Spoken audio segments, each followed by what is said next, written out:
Hello and welcome to the Limitless Landscapers podcast. My name is Paula and I am with you today talking about something that grinds my gears, and that is all about devaluing yourself and your skills, and that can come up in a number of ways. So you'll want to listen to this one. Let's head over to the show. As the founder of the Landscapers Circle and the Limitless Landscapers podcast, I am here to help you get more money, time, and freedom to make your life and business truly limitless. Through my experiences as the owner of a garden design and landscaping business, and through tried and tested methods, if you want help with the marketing, managing, and growing of your business, then you are in the right place. If you are a landscaper, garden designer, horticultural business, or a supplier to the industry, be sure to hit subscribe so you never miss an episode. Now, let's get back to the show. Hi guys, thanks for joining me on this lovely Wednesday. Something I've been thinking about lately that is grinding my gears, for want of a better phrase, is the fact that we all continue to keep devaluing ourselves and devaluing our skill set. At the end of the day, I run a landscape and design business and also a marketing and business coaching business. The problem is that most of us have fallen into business. You've learnt the skills and then you've decided to set your own business up. And so then you can start fearing that you're not as good as you are. And you can get what's known as imposter syndrome. You can feel very out of kilter. You can feel very out of your depth. And I think it's this kind of fear and non-belief in yourself that leads you to start devaluing yourself. Now, this kind of podcast has been created because a Facebook ad popped up on Facebook with a landscaping company offering blooming discounts left, right, and centre on their products.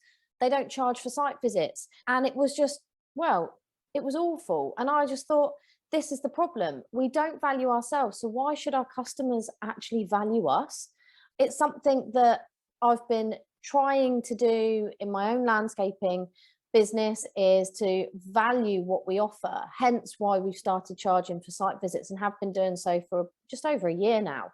And at the end of the day, it's all about letting the customer know what value you provide. Now, if you can prove your value and your worth, then you should be able to charge whatever you deem is your value without them blinking, really.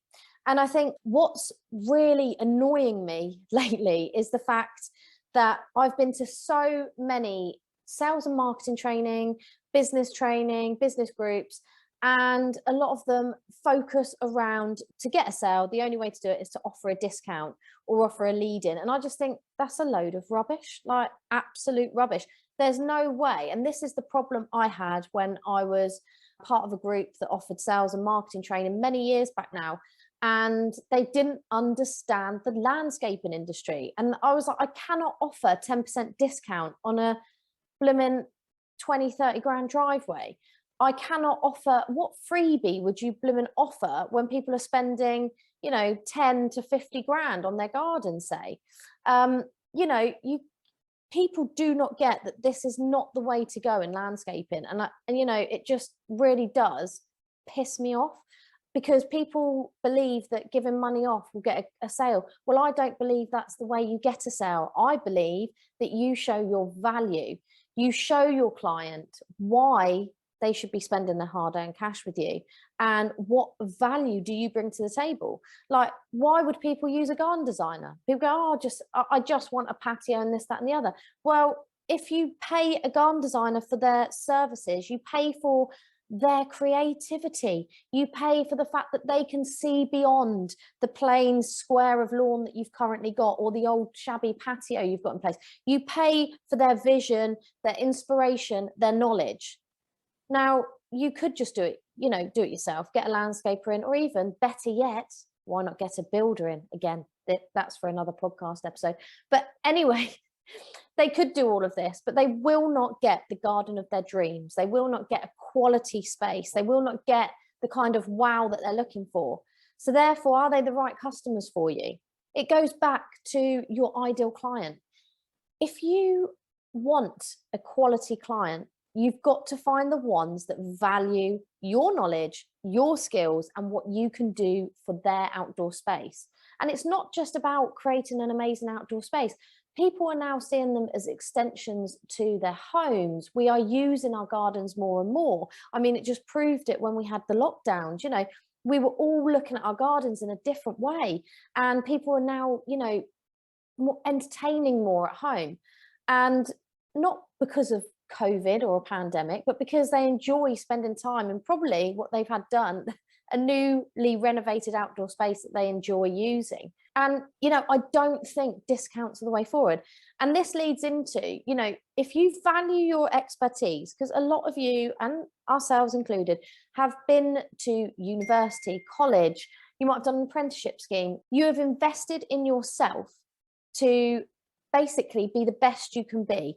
You've probably part of the APL or Barley or registers, and you know, you've invested there to show that, you know, you're committed to installing a certain way, designing the way the SGD say you need to, etc. So you're committed to upholding standards in the industry. So why some of you, a lot of you I'd speak to actually, in fact, so scared of charging a site visit fee? Now, the main answer to that question I get is, you charge a site visit fee, you don't charge a site visit fee because you're scared you're going to lose clients. Well, I have to counter that with, are they even the right clients?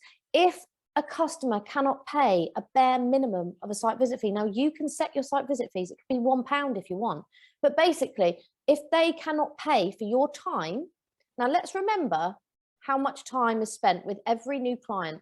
You have to speak to them on the phone, vet them. Are they a good client? Yes or no? You then go out and meet them on site, which is petrol money, time. Then you come back and you have to work on their quote, which is sourcing prices, having a look at the area they've got, having some kind of idea of what they want to do with the space, and then creating something along those lines within their budget. There's a lot of time just there, and that's without if they take on a design package, you know. So is that worth nothing? Like, I ask you that question, is this worth nothing? Because I would argue, no way. You have to charge a site visit fee. You have to start trying to make your clients pay you for your knowledge. And people that don't want to, now this week I've had 4 people say to me that they don't want to go forward with a site visit because it costs them money, and they can get a free site visit from one of our competitors, and I say competitor loosely, down the road. Now, great, because quite frankly, that would have been a waste of my time, or waste of my team's time, going out, looking at a job that is just a pricing exercise. Now, we charge a relatively small site visit fee, and I am looking to increase it this year based on conversations I've had with the Landscape Circle members during group coaching sessions. And we all charge different site visit fees. However, the whole idea of a site visit fee is to vet that client and see if they're a good fit for you. If someone does not want to pay £54 to meet with my designer and spend 30 minutes to an hour with him, and then accept that it's going to probably take me the same amount of time again to do the quote, so source all the details, come up with it, then type it up and then send it to them, then they are not my client. And I think this is the fear you guys feel sometimes, that if you ask for some money for a site visit, then you're going to lose clients. I would urge you to rethink that, because you need to start getting clients that value you and value your time, your expertise, and are willing to pay. We do not go and see a lawyer, for instance, and you might get a 10-minute free call to see if, you know, it's worth, if it's something they could take on, but after that everything's chargeable. And for us, you know, if you go and do a site visit, you're going to be creating a quote, so they're getting something for nothing that's cost hours of your time. Now, I don't charge what we are worth. It's what you would call in marketing terms sort of a tripwire. If someone pays for something that's of low value, and they think it, you know, they think they can spend that money and then they get a whole ton of value back, they will then spend more money with you because they've already purchased with you. So they've already started that relationship of spending money with you. So they're more likely to spend more money with you if they are happy with that initial consultation, quotation, specification, whatever you might be given at that initial point of contact. So we don't make money off site visits, and it's up to you. You can do it to make money, in which case you charge what you feel you're worth and to the time that you're going to spend on the site visit and the quotation process after. Or you use it like I do as a tripwire, where they'll probably buy a design scheme off us, a design package, then they will hopefully go on to buy the build, which is obviously the key. So by that point, they've spent twice with me. If they've spent once at the site visit, and we always take payment before, because I'm not going to go the risk going there on the day and they haven't paid. And then they might buy a design package. That's the second transaction they've had with us. And then if they're happy with that, the third transaction comes a lot more easier than if you've just gone there for free. Because I'm telling you now, customers that want you to spend time with them, like caring about them, building a relationship with them, you are just a pricing exercise to them, and they are probably going to go for the cheapest. Now, if you are the cheapest, great. If you are not, and you are trying to get better, higher quality clients in your landscaping and design business, then I would urge you 100% tomorrow to start charging site visit fees. And you can actually just start charging. You don't need to wait for anything. You don't need to do a huge announcement. Everyone kind of thinks everything's got to be in place and perfect before you can do it. No, you don't. Just start. And for me, I've changed the site visit fee twice now, and this will be the third time I change it going forward. But it's a case of test and measure. Pricing, a bit more thought has to go into it. Again, that's going to be on another podcast. But my main thing for you today is to please stop devaluing yourself. Please do not offer discounts, because then we go down the route of DFS style marketing. And, you know, I've just bought my last sofa off DFS, so it's great. However, there's always a sale, so people wait. And it's all about price. What we're trying to do as landscapers and designers is show the value of working with a designer, show the value of working with a really highly skilled landscaping team, that, you know, their knowledge is second to none, their skills are second to none, their eye for detail is immense, which is why you'll get such a beautiful outdoor space. If you don't work with any of these people, what is your outdoor space going to actually realistically look like? Is it going to be very inspirational? Probably not. Is it going to be built to last? Probably not. If you've gone for price, definitely not. So it's bearing in mind all of these things to basically show your customers your value.